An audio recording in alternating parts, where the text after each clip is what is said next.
Hello everyone. सो आज हम solve करेंगे प्रॉब्लम डे लीड कोड का। सो जो आज की प्रॉब्लम है kth distinct string in an array. So हमको क्या देगा है, हमको डिस्टिंक्ट स्ट्रिंग का मतलब क्या हो गया कि ओनली वंस, यानी एरे में ओनली वंस है, तो यानी वो क्या है, डिस्टिंक्ट है। ठीक है, तो हमको बताना है, हमको के मतलब हमको के इंटीजर गिवन होगा, हमको kth डिस्टिंक्ट बता मतलब kth डिस्टिंक्ट स्ट्रिंग बताना है जो कि एरे में प्रेजेंट होगा।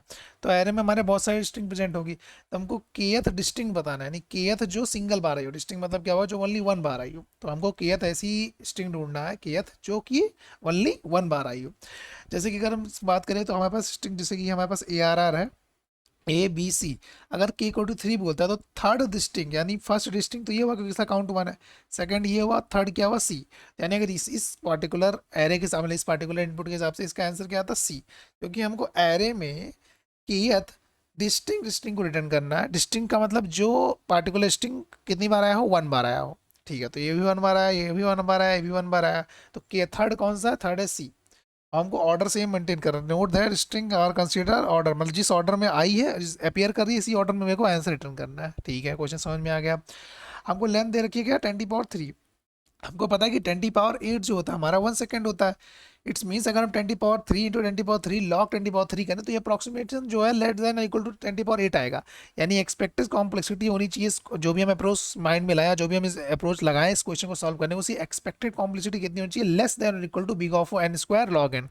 ठीक है, इससे ज़्यादा अगर हम कोई टाइम कॉम्प्लेक्सिटी यूज करते हैं तो वो क्या दे देगा, TLD, यानी टाइम लिमिट एक्सीड दे देगा। अब गिवन इनपुट को समझते हैं। जैसे हमारे पास ARR क्या है, DBCBDCA। ठीक है, और हमको k इक्वल टू 2 दे रखा है।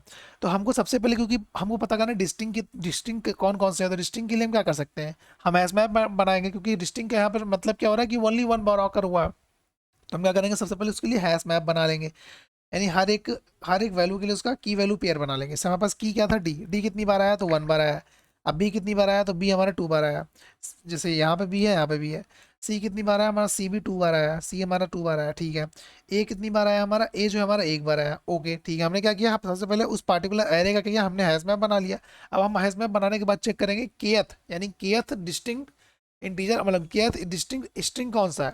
तो सबसे पहले फर्स्ट इस पे आएंगे, तो ये डी सबसे चेक करेंगे, डी की वैल्यू अगर 1 है यानी ये डिस्टिंक्ट है। तो जिसकी वैल्यू 1 है यानी वो डिस्टिंक्ट है।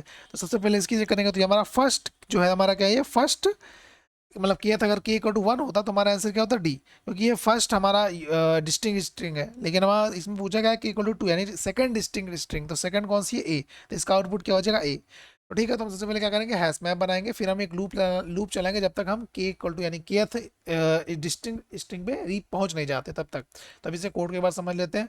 तो हमने क्या किया, सबसे पहले एक मैप बनाया, यानी अनऑर्डर मैप, जिसमें हमने क्या किया है, फ्रीक्वेंसी स्टोर की है की वैल्यू पेयर में।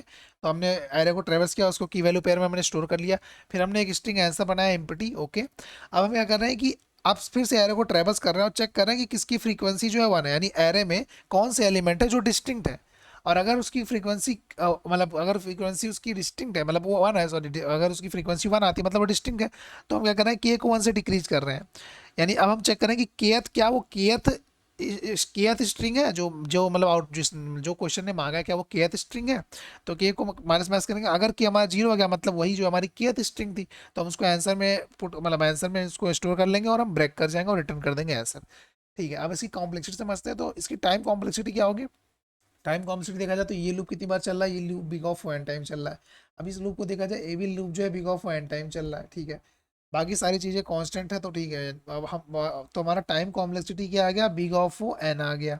N plus big of O N, यानी अप्रॉक्सीमेशन दे रखा जाए तो time complexity big of O N आ गया। स्पेस कॉम्प्लेक्सिटी बात करें तो हमने एक मैप बनाया हुआ है, अनऑर्डर मैप, जो कि की वैल्यू पेयर को स्टोर कर रहा है, यानी इसकी space complexity big of N हो गई। तो बिग ऑफ ओ एम होगी, नॉट एन, क्योंकि कोई ना कोई रिस्टिंग करेगा। तो मान लेते हैं कि बिग ऑफ एम है। तो इसकी अगर देखें कि टाइम कॉम्प्लेक्सिटी इसकी इस कोड की है बिग ऑफ ओ एन, और स्पेस कॉम्प्लेक्सिटी क्या है, बिग ऑफ ओ एम है।